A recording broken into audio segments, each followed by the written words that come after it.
मैं विकास आप सभी का स्वागत करता हूं मेरे YouTube channel crack fact Z में। जैसा कि आप सभी को पता है, हमने 12th क्लास के वीडियोस को शुरू किया था और उसमें हमने राजनीतिक विज्ञान की सीरीज पढ़ रहे थे, जिसमें हमने लेसन नंबर 1, लेसन नंबर 2 पढ़ लिया है। आइए हम उसके आगे देखते हैं। तो चलिए आज की वीडियो को हम प्रारंभ करते हैं। आज हम पाठ 4 का अध्ययन करेंगे और पाठ 4 का नाम क्या है? सत्ता के वैकल्पिक केंद्र। तो हम पहले चैप्टर का विषय समझेंगे कि आखिरकार विषय यही क्यों रखा गया। तो शब्दों को समझते हैं। सत्ता का अर्थ होता है शासन, वैकल्पिक का अर्थ होता है विकल्प और केंद्र मतलब होता है सेंटर। तो इस चैप्टर के अंदर हमारे सामने बहुत सारे अनसुलझे प्रश्न जो हमने पढ़ तो लिए हैं, परंतु उनकी बारीकियां इस चैप्टर के अंदर आपको अच्छे से समझ में आएंगी। तो विषय को हम अगर समझे तो कह रहा है सत्ता के वैकल्पिक केंद्र, अर्थात जैसा कि आप सभी को पता है कि आज पूरे विश्व में किसका वर्चस्व स्थापित है? अमेरिका का वर्चस्व स्थापित है। कहने का अर्थ है कि पूरे विश्व के ऊपर आज अमेरिका का दबदबा स्थापित है।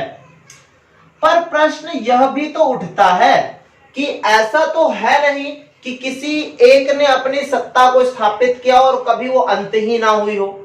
हजारों सालों में कई सत्ता बनी है विश्व पर और कई सारी सत्ताओं का अंत भी हुआ। तो वैसे ही आज का अगर वर्तमान समय देखा जाए तो उसमें यूएसए का वर्चस्व है, पर ऐसा कहा जाता है कि कुछ ऐसे संगठन या कुछ ऐसे राष्ट्र आने वाले समय में यूएसए के वर्चस्व को समाप्त कर सकते हैं। तो वो कौन होंगे, उसी को ही हमें इस चैप्टर के अंदर पढ़ना है। आखिरकार आने वाला शासन, आने वाले समय में जो शासन होगा उसके कौन कौन से विकल्प मौजूद हैं, अर्थात आने वाले समय में शासन करने के कौन कौन से विकल्प है, कौन कर सकता है आने वाले समय में शासन, कौन केंद्र बनेगा पूरे विश्व का। हो सकता है कुछ लोगों का कहना होता है कि भाई यूरोपीय संघ आने वाले समय में विश्व का केंद्र होगा, विश्व में शासन का केंद्र होगा। कुछ लोगों का कहना होता है कि आने वाले समय में चीन इतना ताकतवर हो जाएगा, 2040 तक कहा जाता है कि 2040 तक चाइना इतना ताकतवर हो जाएगा कि पूरे विश्व में उसका क्या स्थापित हो जाएगा? वर्चस्व, जैसा कि आज किसका स्थापित है? अमेरिका का। और कुछ का तो यहां तक भी कहना है कि विकल्प के रूप में आसियान भी मौजूद है।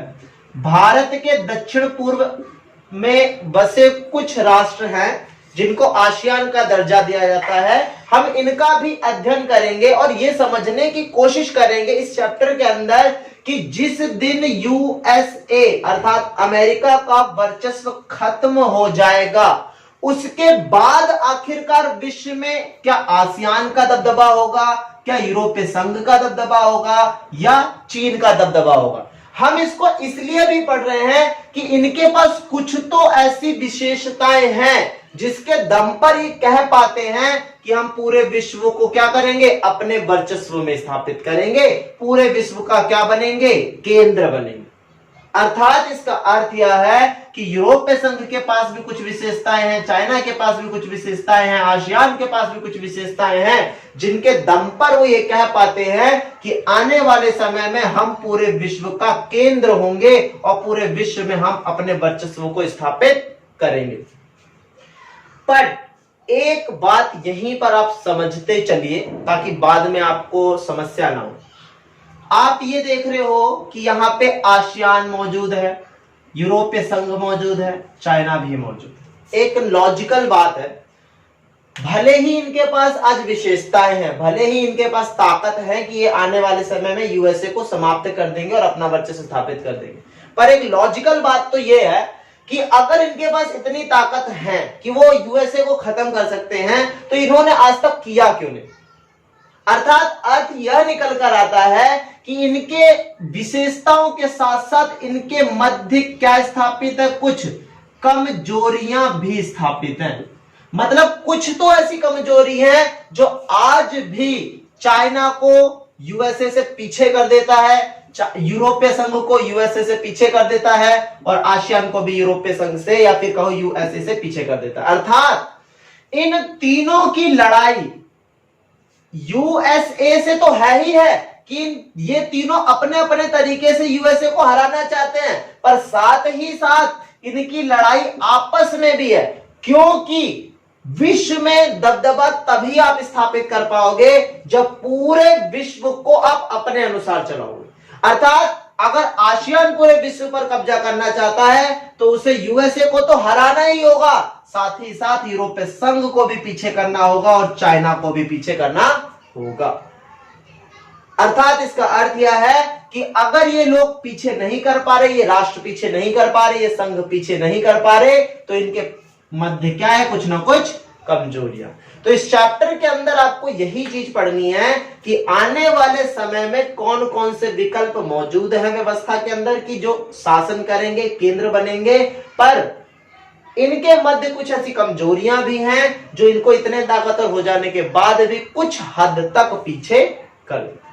तो चैप्टर की शुरुआत करते हुए हम इसके पहले विकल्प के रूप में किसका अध्ययन करेंगे, यूरोपीय संघ का। तो देखते हैं कि यूरोपीय संघ कैसे बना, इसके पास कौन सी ताकतें हैं, ऐसी कौन सी विशेषताएं हैं और साथ ही साथ इसके साथ कौन सी कमजोरियां। तो आगे बढ़ते हैं।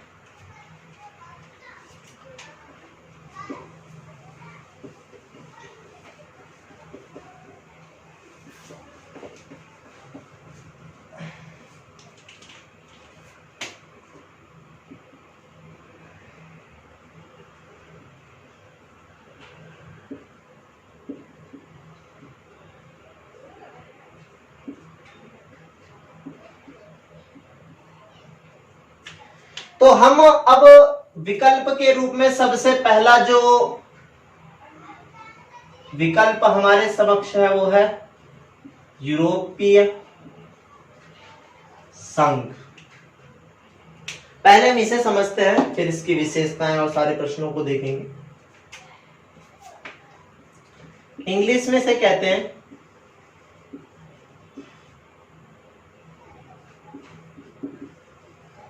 यूरोपियन यूनियन, या फिर शॉर्टकट में इसको लिख देते हैं कई बार ईयू करके।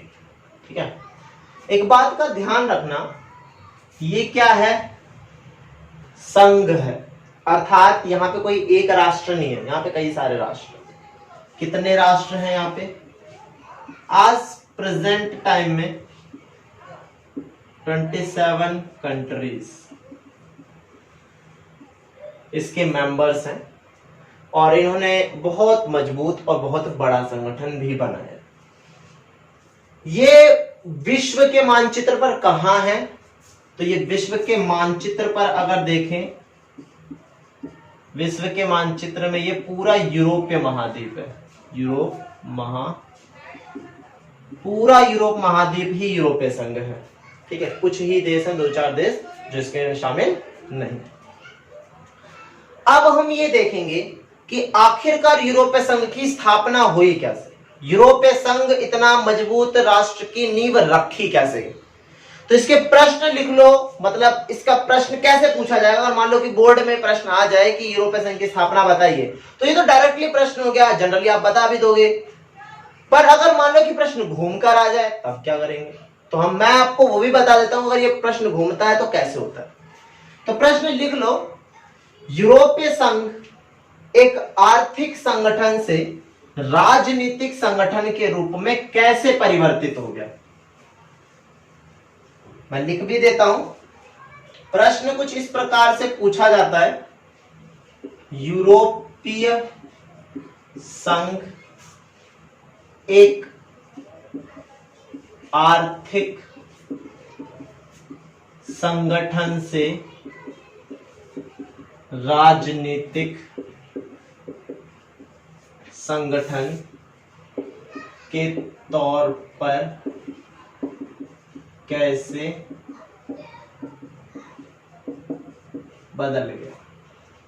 तो प्रश्न ऐसे भी पूछा जा सकता है और जनरली आपको पढ़ना क्या है, स्थापना, कि आखिरकार यूरोपियन की स्थापना कैसे हुई।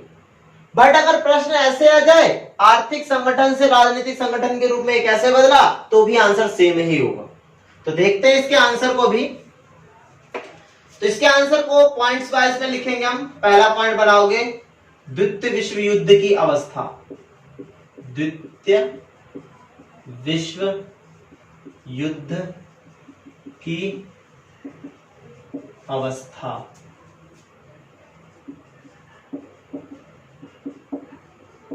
क्या हुआ, जैसे कि आप सभी को पता है कि जो सेकेंड वर्ल्ड वॉर हुई, उस सेकेंड वर्ल्ड वॉर में मूल लड़ाई कहां पर हुई थी, यूरोप। अर्थात ज्यादातर जो देश थे सेकेंड वर्ल्ड वॉर में यूरोप के ही शामिल थे। और जब यूरोप में ये लड़ाई हुई तो जब द्वितीय विश्व युद्ध खत्म हो गया तो यूरोप के सारे देशों के सामने आर्थिक समस्याएं आ गई, क्योंकि युद्ध हमेशा किस चीज को जन्म देता है, आर्थिक समस्याओं को जन्म देता है। क्योंकि युद्ध के कारण बहुत सारा पैसा हमारा तबाह हो जाता है, व्यवस्था टूट जाती है, अर्थव्यवस्था डूब जाती है। तो युद्ध के कारण बहुत सारी समस्याएं आ गई यूरोप के देशों के अंदर। जैसे तैसे द्वितीय विश्व युद्ध कब खत्म हुआ, 1945 में जाके द्वितीय विश्व युद्ध का अंत हो गया। अब जैसे ही द्वितीय विश्व युद्ध का अंत हुआ वैसे ही किस चीज की शुरुआत हो गई थी, शीत युद्ध की शुरुआत। जैसे ही द्वितीय विश्व युद्ध खत्म हुआ वैसे ही शीत युद्ध की शुरुआत हो गई। तो जब शीत युद्ध की शुरुआत हो गई तो आपको पता है एक तरफ यूएसए और एक तरफ यूएसएसआर, ये दोनों ही चाहते थे कि हम किस पे कब्जा कर लें, ये दोनों ही चाहते थे कि हम यूरोप पर अपना कब्जा कर ले, यूरोप के अधिकतर देशों को अपने अंदर शामिल कर ले। तो इसके लिए सबसे पहले कदम किसने उठाया था, यूएसएसआर। तो आप पहले पॉइंट में इतना ही लिखोगे कि जब द्वितीय विश्व युद्ध चल रहा था तो उसमें यूरोप के ज्यादातर देश शामिल थे और युद्ध हो जाने के कारण यूरोप के अधिकतर देशों के सामने आर्थिक समस्याएं उत्पन्न हो गई।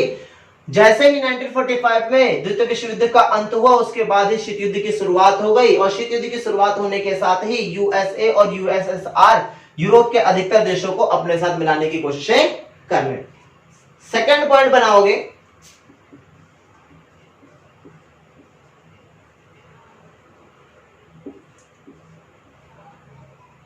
ट्रूमैन सिद्धांत। ठीक है, सेकंड पॉइंट बनाओगे आप कि ट्रूमैन सिद्धांत क्या था। तो ट्रूमैन सिद्धांत क्या था, 1947 के अंदर क्या हुआ, यूनान के अंदर,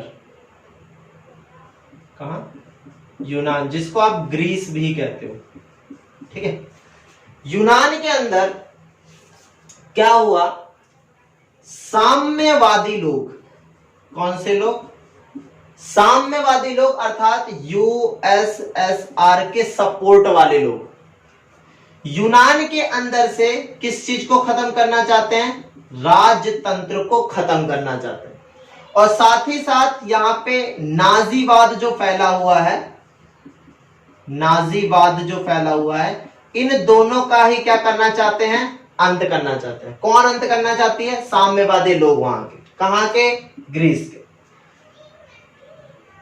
पर हुआ ये कि ब्रिटेन ये चाहता था कि यूनान के अंदर से राजतंत्र खत्म ना हो। ब्रिटेन क्या चाहता था कि यूनान के अंदर से राजतंत्र का अंत ना हो।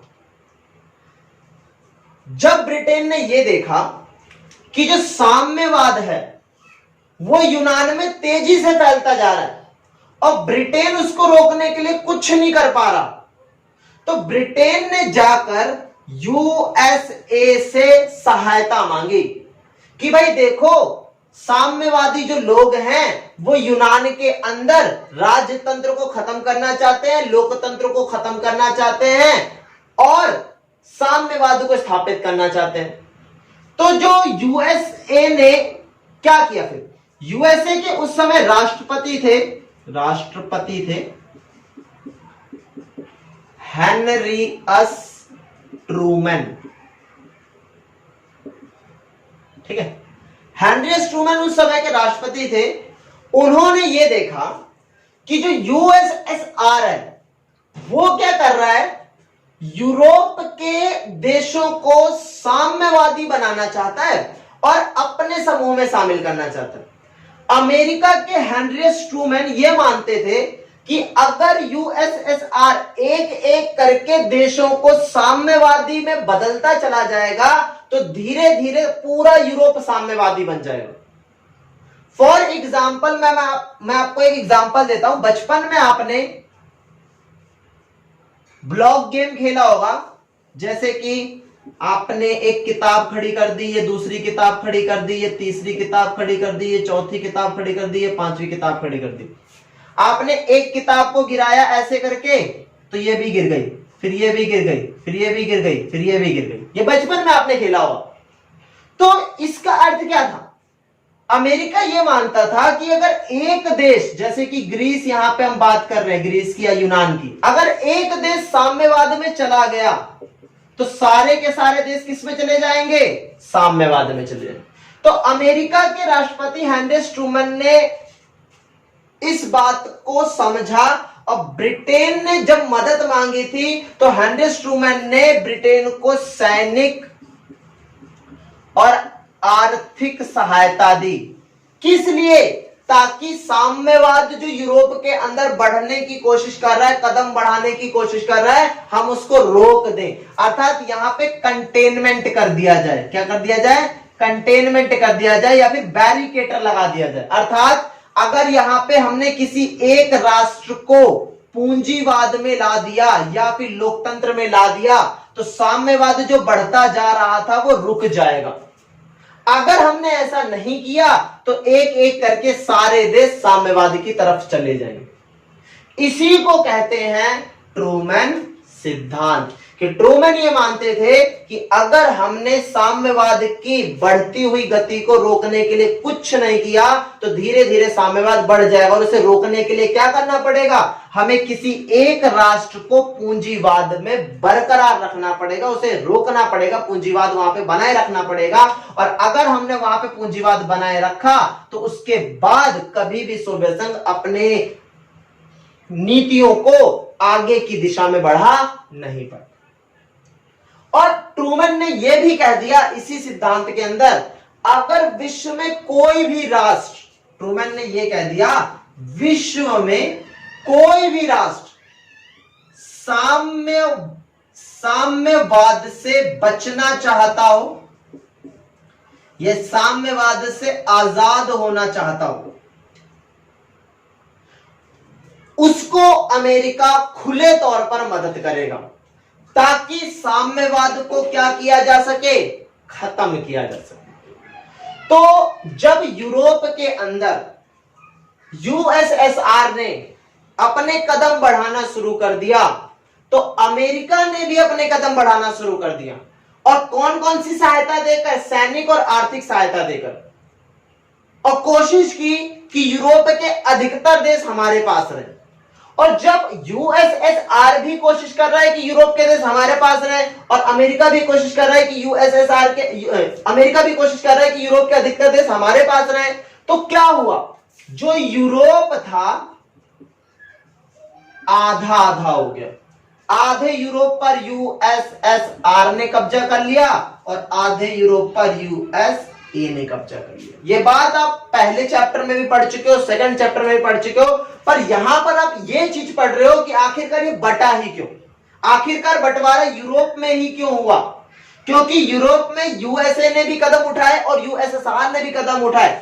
यूएसए ने कदम उठाए ट्रूमैन सिद्धांत के रूप में और यूएसएसआर ने कदम उठाया कॉमन फॉर्म के रूप में। कॉमन फॉर्म कहते हैं इन्होंने, कॉमन फॉर्म। ठीक है। जिस प्रकार से अमेरिका ने ट्रूमन सिद्धांत लागू किया अपने यूरोप के अधिकतर देशों को अपनी तरफ खींचने के लिए, वैसे ही यूएसएसआर ने भी कमिन फॉर्म करके एक नीति चलाई जिससे वो चाहते थे कि यूरोप के देश अधिकतर हमारी तरफ, अर्थात इसका अर्थ यह था कि पूरा यूरोप बढ़ता चला जा रहा। अब हमें यह बात तो पता ही है कि आज यूएसएसआर का विघटन हो गया है, तो हम अब इसके आगे जो भी बात करेंगे वो अमेरिका के संदर्भ में होगी, यूएसएसआर के संदर्भ में नहीं होगी। अब हम तीसरा पॉइंट आगे बढ़ते हैं। ये ट्रूमन सिद्धांत बहुत इंपॉर्टेंट है, ध्यान रखना, एक बार दोबारा बता देता हूं। ये अमेरिका के राष्ट्रपति थे हेनरी ट्रूमन। उन्होंने देखा कि यूएसएसआर तेजी से यूरोप के अंदर देशों को अपनी तरफ खींचने की कोशिश कर रहा है, तो अमेरिका को डर था कि अगर हमने कुछ नहीं किया तो सारे देश उस तरफ चले जाएंगे। तो उन्होंने सोचा कि हमें एक बैरिकेटर करना पड़ेगा, बीच में रोक लगानी पड़ेगी ताकि साम्यवाद सारे देश ना बन जाए। तो उन्होंने क्या किया, एक देश को पूंजीवादी व्यवस्था में ढालने के लिए सैनिक और आर्थिक सहायता देने के लिए कह दिया, और यही आर्थिक और सैनिक सहायता ही ट्रूमन सिद्धांत कहते हैं। और साथ ही साथ ये भी कह दिया कि भाई कोई भी देश जो साम्यवाद से बचना चाहता हो या साम्यवाद से आजाद होना चाहता हो, उसे अमेरिका खुले तौर पर मदद करे। अब तीसरा पॉइंट,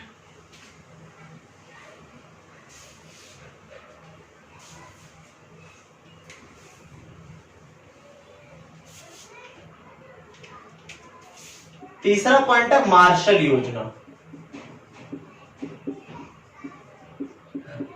अभी आपने ट्रूमन सिद्धांत पढ़ा, उसमें कहा कि खुले तौर पर आर्थिक और सैनिक सहायता दी जाएगी। उसी को ही आगे बढ़ाते हुए 1947 में अमेरिका के विदेश मंत्री थे जॉन मार्शल,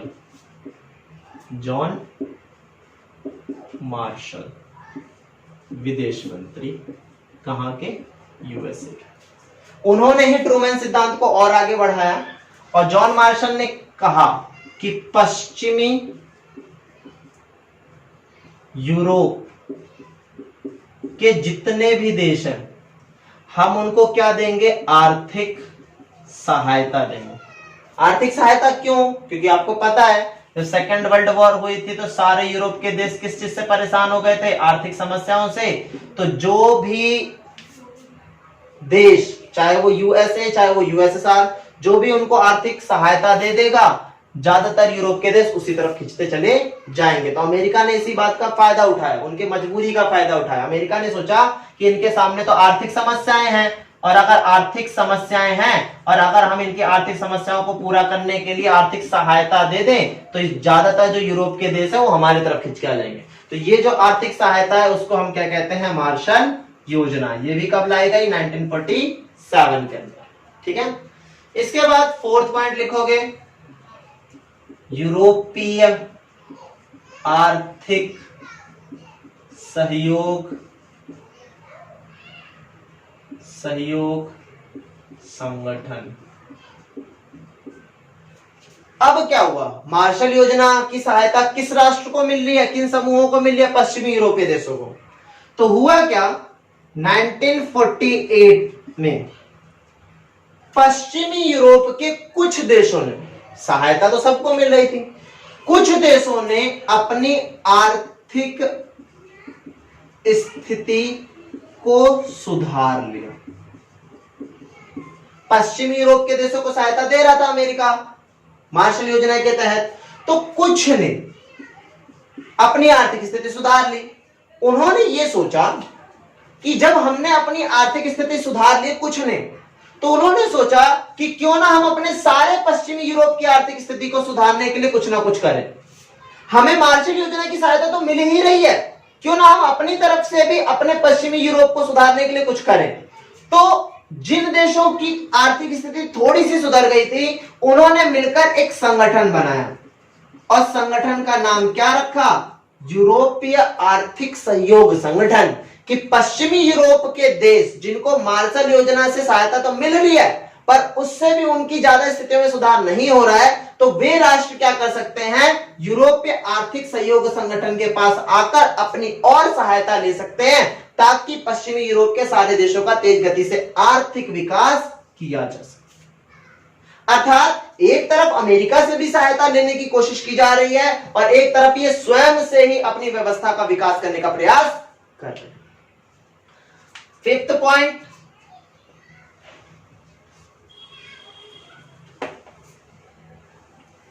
फिफ्थ पॉइंट है आपका यूरोपीय राजनीतिक परिषद। यूरोपीय राजनीतिक परिषद। अब ये यूरोपीय राजनीतिक परिषद क्या है? 1949 के अंदर इन्होंने यूरोपीय राजनीतिक परिषद का गठन किया। इस चीज का उद्देश्य क्या था? राजनीति से क्या समझते हो आप? राजनीति का मूल अर्थ होता है बातचीत, कि आपको किसी भी मसले पर अगर कोई भी विवाद हो या कुछ भी हो, हर चीज को राजनीतिक तरीके से सुलझाना चाहिए, बातचीत करके सुलझाना चाहिए। परिषद का अर्थ होता है सभा, ठीक है। तो 1949 में इन्होंने क्या किया? इन्होंने पश्चिमी यूरोप के देशों को, पश्चिमी यूरोप के कुछ देशों को मिलाकर एक राजनीतिक सभा बनाई, ताकि अब अगर पश्चिमी यूरोप में कोई भी विवाद उठता है तो उस विवाद को सुलझाने के लिए कौन सा तरीका इस्तेमाल किया जाए? राजनीतिक तरीका। क्यों? क्योंकि 1949 से पहले जब भी कभी यूरोप के मध्य कोई भी विवाद उभरता था तो वे हमेशा युद्ध करते थे, जैसे कि first world war, second world war, इसी कारण हुए, क्योंकि उस समय वो राजनीतिक तौर तरीके से नहीं सोचते थे, उस समय वो सैन्य तरीके से सोचते थे। पर अब स्थितियां बदल चुकी थी। अब पश्चिमी यूरोप के देशों ने यह सीख लिया था कि अब अगर कोई भी विवाद होता है तो हम युद्ध नहीं करेंगे, उस विवाद को सुलझाने के लिए क्या करेंगे? राजनीति करेंगे। और इसके लिए एक सभा भी होनी चाहिए, एक जगह भी होनी चाहिए। तो इसीलिए उन्होंने एक संगठन बना लिया, यूरोपीय राजनीतिक परिषद, ताकि सारे विवादों को राजनीतिक या बातचीत के तरीके से सुलझाया जा सके। इसके बाद अगला पॉइंट, छठा पॉइंट,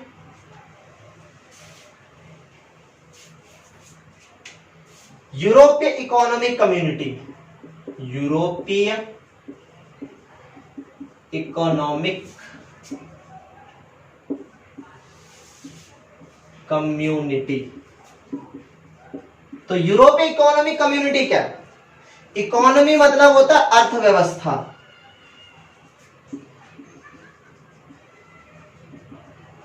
इकोनॉमी मतलब क्या होता है? अर्थव्यवस्था। तो क्या हुआ?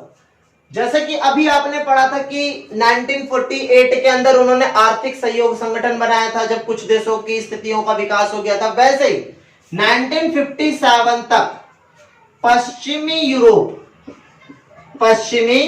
यूरोप के कुछ देशों की अर्थव्यवस्था भी क्या हो गई थी? सुधर गई थी। पश्चिमी यूरोप के कुछ देशों की अर्थव्यवस्था कब तक सुधर गई थी? 1957 तक।